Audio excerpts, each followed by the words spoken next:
motorway gang rape case on its blacklist.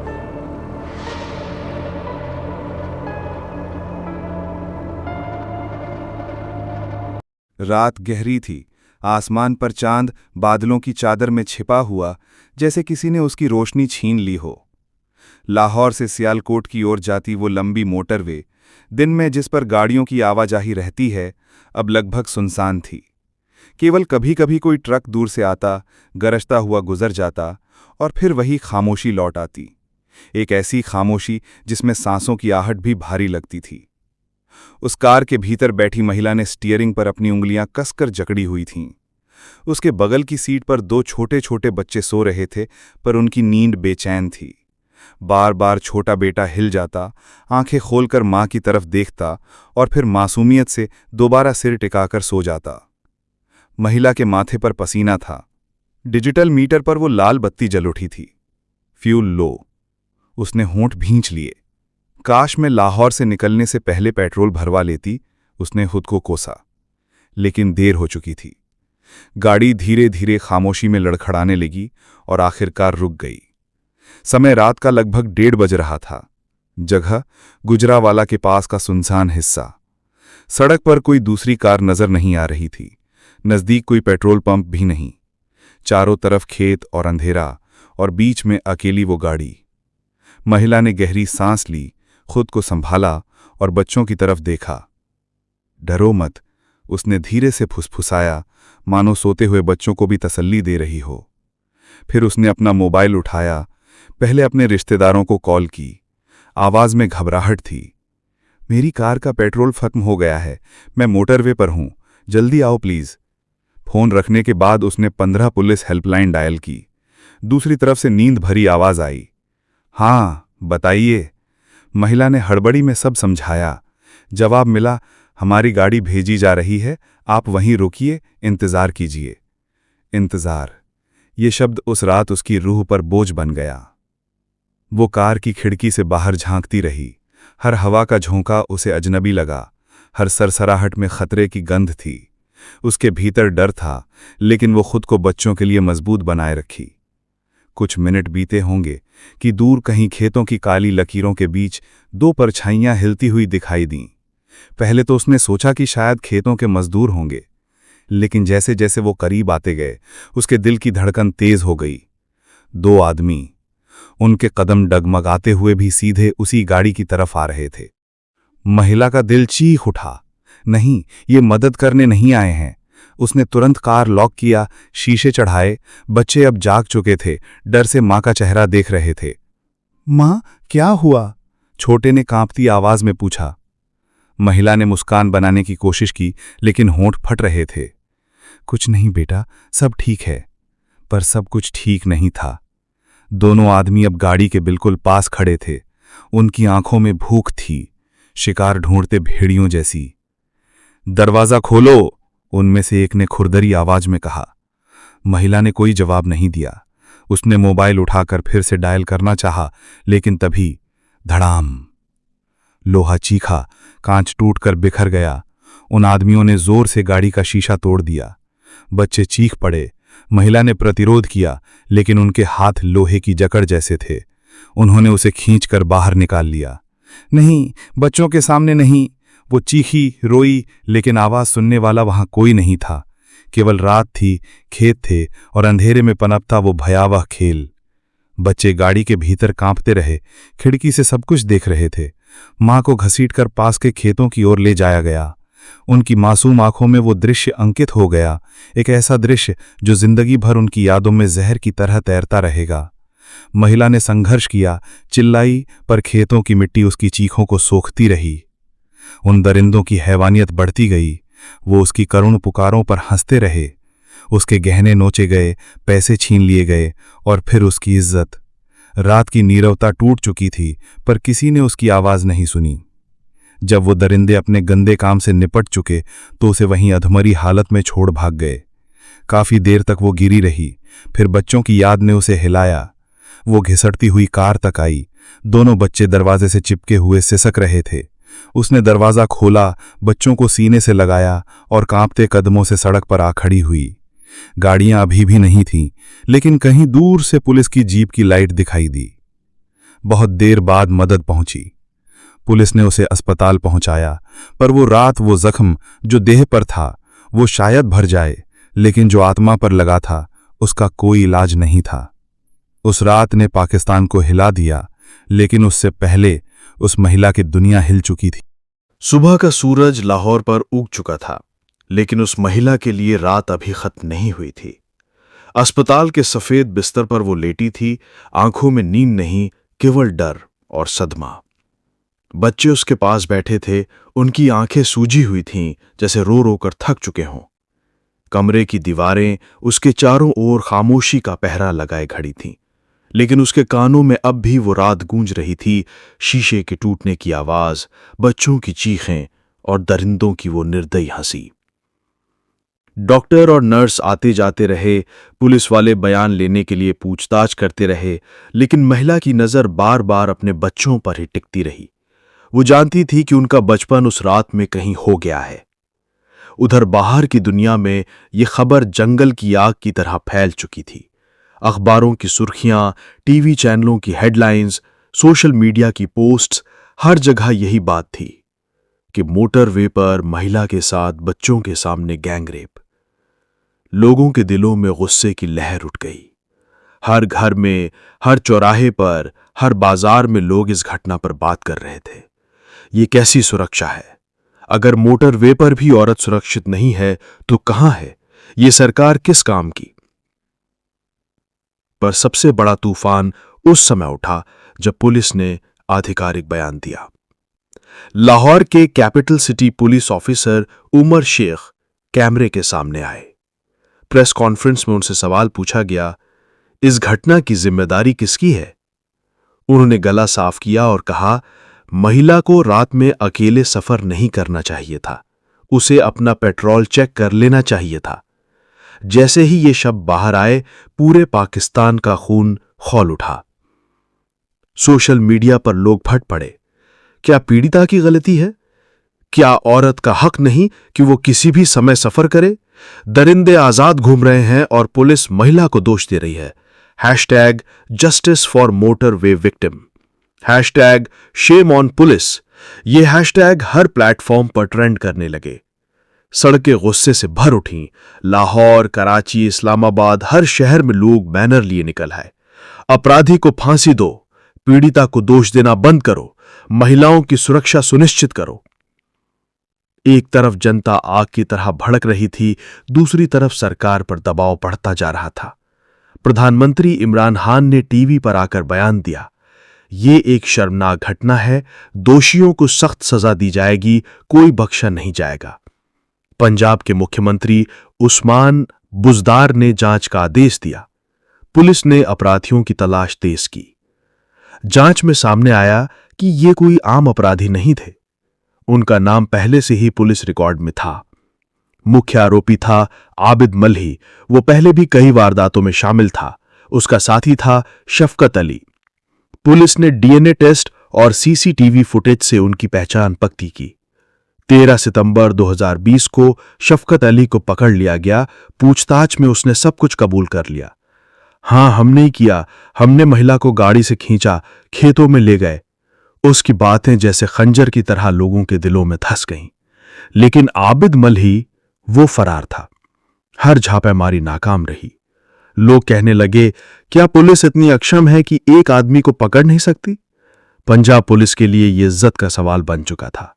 1 महीने तक दिन रात पीछा करने के बाद 13 अक्टूबर 2020 को आखिरकार आबिद मल्ही लाहौर के पास से गिरफ्तार हुआ। यह खबर पूरे देश में फैली। लोगों ने कहा, अब इंसाफ होना चाहिए। लेकिन गुस्सा अभी भी शांत नहीं हुआ था, क्योंकि लोग जानते थे कि पाकिस्तान में अक्सर अपराधी पकड़े जाते हैं, लेकिन अदालतों में सालों तक केस लटकता रहता है। गिरफ्तारी की खबर पूरे पाकिस्तान में राहत की सांस की तरह पहुंची थी। लोग सोच रहे थे कि अब इंसाफ तेजी से मिलेगा और वो हैवान जो रातों रात किसी मासूम का जीवन तहस नहस कर देता है, अब कानून के शिकंजे में फंस चुका है। लेकिन पाकिस्तान की अदालतों का इतिहास सबको पता था। क्या ये मामला भी सालों तक रेंगता रहेगा? ये सवाल हर जबान पर था। गिरफ्तारी के बाद का माहौल। जब आबिद मल्ही को पुलिस ने पकड़ा, उसकी तस्वीरें मीडिया पर फैलाई गईं। आंखों में बेपरवाही, चेहरे पर किसी शर्म का नामो निशान नहीं। वैसे खड़ा था जैसे कुछ हुआ ही ना हो। पत्रकारों ने पुलिस से सवाल किया, क्या इसे पब्लिकली फांसी दी जाएगी? क्या ट्रायल ओपन होगा? क्या सरकार वादा निभाएगी? लोगों की भीड़ अदालत के बाहर इकट्ठी होती। महिलाएं, माएं, बेटियां, सब के दिल में आग थी। अगर इस केस में भी इंसाफ न मिला तो फिर किसी केस में उम्मीद मत रखना। अदालत का माहौल। केस को तुरंत एंटी टेररिज्म कोर्ट में ट्रांसफर किया गया। जज ने कहा, यह मामला केवल रेप का नहीं, ये पूरे समाज के खिलाफ आतंक की कार्रवाई है।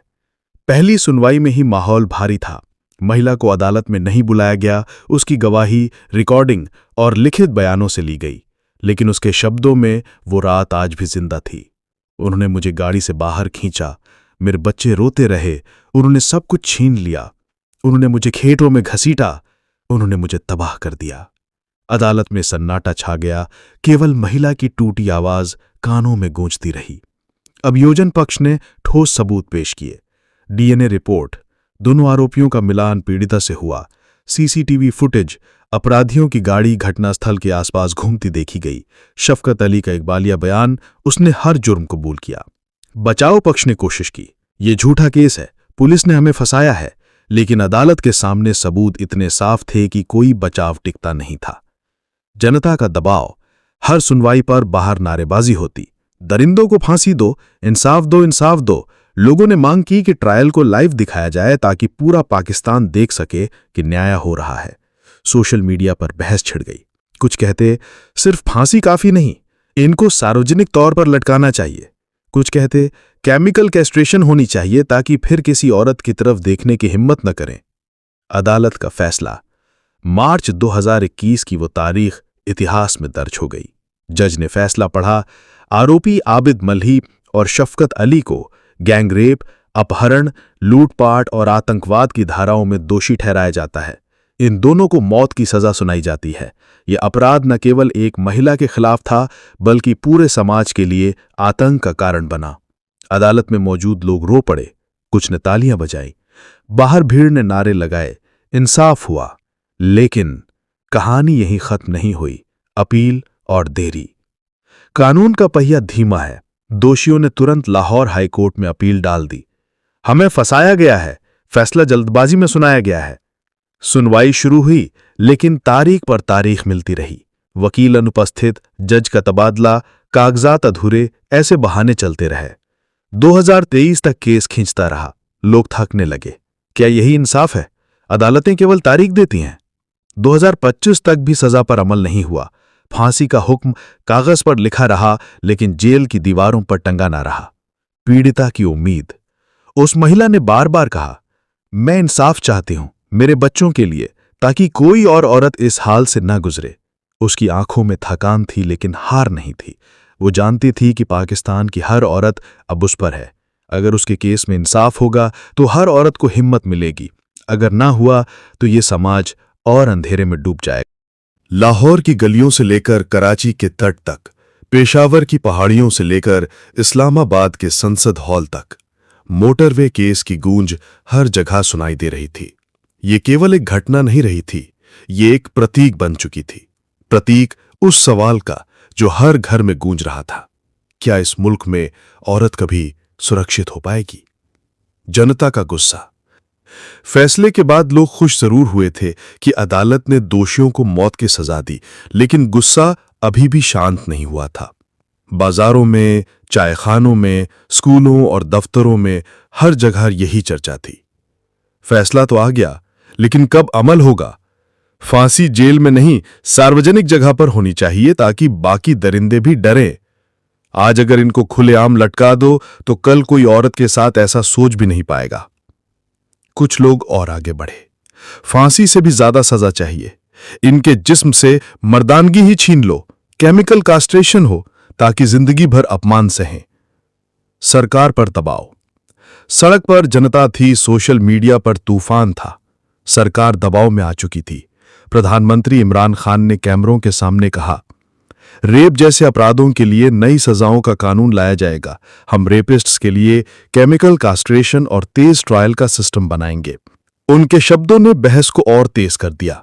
कुछ लोग बोले यही चाहिए, यही एक रास्ता है। कुछ बोले नहीं, केवल कानून बनाने से क्या होगा, यहां तो हर कानून कागज पर ही रह जाता है। संसद की बहस। इस मुद्दे पर संसद में भी बहस छिड़ गई। एक सांसद खड़े होकर गरजे, हमारी बेटियां, हमारी बहनें सड़क पर सुरक्षित नहीं। अगर हम आज इन दरिंदों को मिसाल नहीं बनाएंगे तो फिर हमें कानून बनाने का कोई हक नहीं। दूसरी तरफ से आवाज आई, लेकिन हमें ध्यान रखना होगा कहीं ये सजाएं गलत हाथों में इस्तेमाल ना हो, झूठे केस में मासूम लोग न फंस जाएं। शोर शराबा, तर्क वितर्क चलता रहा। आखिरकार 2020 के आखिर में एंटी रेप एक्ट पास हुआ। इसमें वादा किया गया कि रेप केस का ट्रायल तेज होगा, डीएनए टेस्ट अनिवार्य होगा और अपराधियों के लिए कड़ी सजाएं तय की जाएंगी। समाज की आवाज। लेकिन कानून के बावजूद सड़कों पर लोग अभी भी सवाल पूछ रहे थे, क्या केवल कानून से औरतें सुरक्षित हो जाएंगी? जब पुलिस ही पीड़िता को दोषी ठहराती है तो कौन यकीन करेगा कि यह कानून अमल में आएगा? जब तक सोच नहीं बदलेगी तब तक कुछ नहीं बदलेगा। स्कूल की शिक्षिकाएं अपनी छात्राओं को समझाती, बेटियों तुम अपने सुरक्षा खुद देखो, देर रात बाहर मत जाओ। और छात्राएं आपस में फुसफुसाती, लेकिन गलती हमारी क्यों मानी जाती है?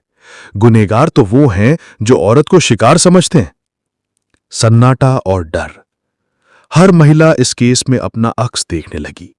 कोई दफ्तर से देर रात लौटने से डरने लगी, कोई कॉलेज की बस छूटने पर कांप उठती, कोई घर के बाहर अकेले निकलते हुए बार बार पीछे मुड़कर देखने लगी। पुरुषों में भी बहस छिड़ी। कुछ बोले हमारी मर्दानगी पर धब्बा है ये। कुछ बोले जब तक समाज में औरत को बराबरी का दर्जा नहीं मिलेगा तब तक ये जहर खत्म नहीं होगा। पीड़िता की गवाही। इन सब के बीच वो महिला जो इस कहानी की असली पात्र थी चुप नहीं रही। उसने कहा, मैं इंसाफ चाहती हूं ताकि कल मेरी बेटियां नहीं बल्कि हर किसी की बेटियां सुरक्षित हों। मुझे सिर्फ अपने लिए नहीं, इस पूरे समाज के लिए इंसाफ चाहिए। उसकी आवाज ने और भी औरतों को बोलने की हिम्मत दी। पहले जो अपने दुख छुपा लेती थीं अब सामने आने लगीं। उन्होंने कहा, अगर मोटरवे वाली बहन बोल सकती है तो हम क्यों चुप रहें? बदलाव की शुरुआत या भ्रम। लोगों ने सोचना शुरू किया, शायद ये वो मकाम है जहां से असली बदलाव शुरू हो सकता है। लेकिन साथ ही ये डर भी था कि क्या ये गुस्सा कुछ महीनों बाद ठंडा पड़ जाएगा? क्या ये केस भी बाकी मामलों की तरह फाइलों में दबकर रह जाएगा? सवाल हवा में लटके रहे, कानून बने, नारे लगे, लेकिन सच्चाई ये थी कि हर औरत आज भी रात के अंधेरे से डरती थी।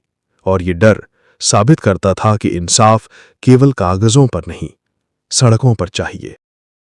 अस्पताल की सफेद दीवारों के बीच बिताए गए वे दिन उसके लिए किसी कैद से कम न थे। हर रात जब आंख लगती तो वही डरावनी यादें उसकी रूह में उतर आतीं। टूटते शीशे की आवाज, बच्चों की चीखें, खेतों की काली मिट्टी और हैवानों की हंसी। नींद टूटते ही वो खुद को पसीने से तरबतर पाती। बच्चे उसके सीने से चिपक जाते और पूछते, मां अब वो लोग फिर आएंगे क्या? वो जानती थी कि इस सवाल का जवाब आसान नहीं है, लेकिन मां की मजबूती यही थी कि उसने कांपते होठों से हमेशा यही कहा, नहीं बेटा, अब वो लोग कभी नहीं आएंगे। तुम्हारी मां अब और भी मजबूत है। टूटा नहीं, जिया। उस महिला ने खुद को टूटने नहीं दिया। समाज में अक्सर ऐसी घटनाओं के बाद औरतें चुप हो जाती हैं, अपने जख्म छुपा लेती हैं, लेकिन उसने निश्चय किया, मैं बोलूंगी। उसने मीडिया से कहा, मैं इंसाफ चाहती हूं, सिर्फ अपने लिए नहीं बल्कि उन तमाम औरतों के लिए जो चुपचाप ये दर्द सहती रहती हैं।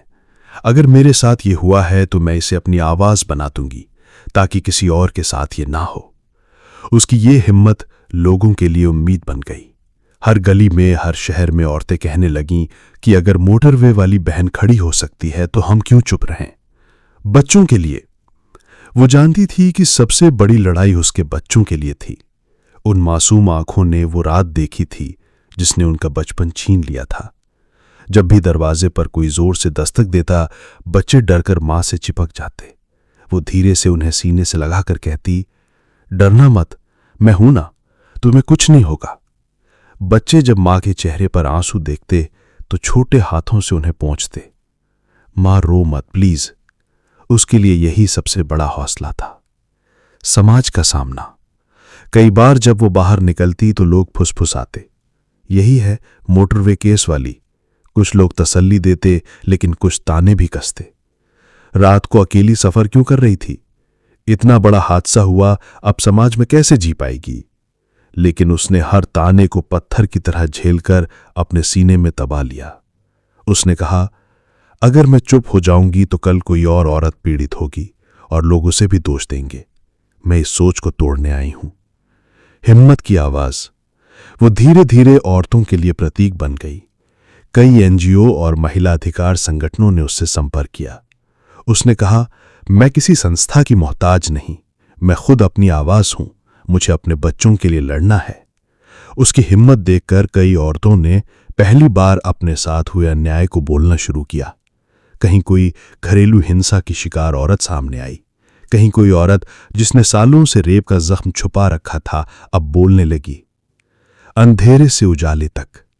वो जानती थी कि इंसाफ का रास्ता लंबा है और शायद थकाने वाला भी, लेकिन उसने अपने भीतर की ज्वाला को बुझने नहीं दिया। वो हर तारीख पर अदालत जाती, बच्चों का हाथ थामे। हर बार जज के सामने वही बात दोहराती कि मैं इंसाफ चाहती हूं, ताकि कल कोई और मां अपने बच्चों के सामने तबाह ना हो। उसकी आंखों में आंसू होते लेकिन उनमें आग भी होती। उसके लिए ये लड़ाई अब सिर्फ उसकी नहीं थी, ये पूरे पाकिस्तान की औरतों की लड़ाई बन चुकी थी। समाज की प्रतिक्रिया। लोगों ने धीरे धीरे महसूस किया कि ये औरत टूटी नहीं बल्कि और भी मजबूत हो गई है। चाय खानों पर लोग कहते, देखा वो औरत हार नहीं मानी। बाजारों में महिलाएं कहती, अगर वो बहन बोल सकती है तो हम क्यों नहीं। एक बुजुर्ग मां ने कहा, ये लड़की मेरी बेटी जैसी है। आज इसने जो हिम्मत दिखाई है उससे हमारी आने वाली पीढ़ी को ताकत मिलेगी। प्रतीक बन चुकी थी। वो औरत अब केवल एक नामहीन पीड़िता नहीं रही थी, वो एक प्रतीक बन चुकी थी, प्रतिरोध का, हिम्मत का और उस उम्मीद का कि अंधेरे से भी उजाला जन्म ले सकता है। साल 2025 की ठंडी सुबह थी। अदालत के गलियारों में फिर वही हलचल थी। वकीलों की काली कोटों की कतारें, हाथों में मोटी फाइलें और आंखों में थकान लिए लोग। उसी भीड़ में वो महिला भी थी, बच्चों का हाथ थामे, चेहरे पर गहरी झुर्रियां और आंखों के नीचे काली घेरे। 5 साल बीत चुके थे उस रात को, लेकिन उसके लिए हर दिन एक नई तारीख, एक नया इंतजार था। तारीख पर तारीख। मार्च 2021 में अदालत ने दोषियों को मौत की सजा सुना दी थी। उस दिन लगा था कि शायद न्याय अब पास है, लेकिन हकीकत अलग थी। 2021 से 2025 तक हर सुनवाई, हर कागज, हर अपील ने सजा को लंबा खींच दिया। एक बार वकील की तबीयत खराब थी, एक बार जज का तबादला हो गया, कभी कागजात अधूरे रहे, कभी तारीख 2 महीने आगे बढ़ाती गई। हर बार वही वाक्य गूंजता, अगली तारीख दी जाती है। उस महिला की रगों में खून की जगह अब सिर्फ सब्र दौड़ रहा था, जेल की सलाखों के पीछे। उधर अपराधी जेल की चारदीवारी के भीतर थे। उन्होंने अपील कर दी थी और उनके वकील हर दलील देते रहे कि यह फैसला जल्दबाजी में हुआ था, सबूत कमजोर हैं, हमें फंसाया गया है। लोग कहते, इनको 5 साल हो गए जेल में बैठकर खाना खाते हुए, औरत का जीवन बर्बाद हो गया, बच्चों का बचपन लुट गया, लेकिन इनके लिए अदालत अब भी सोच रही है। शुरुआत में जो भीड़ अदालत के बाहर नारे लगाती थी अब कम हो चुकी थी। लोगों के नए मुद्दे, नए हैशटैग आ गए थे। लेकिन जब भी कोई पत्रकार ये सवाल उठाता कि मोटरवे केस का क्या हुआ, तो समाज के दिल में फिर वही चुभान उठती। एक बुजुर्ग ने टीवी पर कहा, बेटा, इंसाफ में देरी सबसे बड़ा अन्याय है। हमारी बेटियां आज भी डर कर जी रही हैं। अगर इनको सजा नहीं मिलेगी तो कल कोई और वही अपराध करेगा। वो महिला हार मान सकती थी, वो चुप भी रह सकती थी, लेकिन उसने हर सुनवाई पर जाना जारी रखा, कभी बच्चों को साथ लेकर, कभी अकेली। उसने कहा, मेरे लिए हर तारीख सिर्फ एक और जख्म है, लेकिन मैं तब तक लड़ूंगी जब तक इंसाफ पूरा ना हो। बच्चे बड़े हो चुके थे। वो जानते थे कि उनकी मां किस दर्द से गुजरी है। एक दिन बेटे ने मां से पूछा, मां, ये लोग क्यों नहीं मरते? अदालत क्यों नहीं सजा देती? मां ने उसे गले लगाकर कहा, बेटा, कानून धीमा है, लेकिन हमें उम्मीद नहीं छोड़नी चाहिए। अगर हम हार मान लेंगे तो कल और लोगों के साथ यही होगा। उम्मीद का चिराग। 2025 तक ये केस अब भी अदालत में लंबित था, लेकिन इस इंतजार में एक उम्मीद भी छुपी थी। अब पाकिस्तान की हर औरत जानती थी कि उसकी आवाज मायने रखती है। अब हर मां अपनी बेटी को कह सकती थी कि अगर तेरे साथ कभी अन्याय हुआ तो तू अकेली नहीं होगी, तेरी बहनें तेरे साथ खड़ी होंगी। ये केस केवल एक महिला का नहीं रहा था, ये पूरे समाज का आईना बन गया था। उसने दिखा दिया कि औरत को दोषी ठहराने की सोच बदलनी होगी। उसने साबित किया कि इंसाफ चाहे देर से मिले, लेकिन इंसाफ की मांग कभी रुकनी नहीं चाहिए। और सबसे बड़ा सबक यह था कि अपराधी को सजा देरी से मिले ये अन्याय है, लेकिन अगर समाज उम्मीद छोड़ते तो यही असली हार है।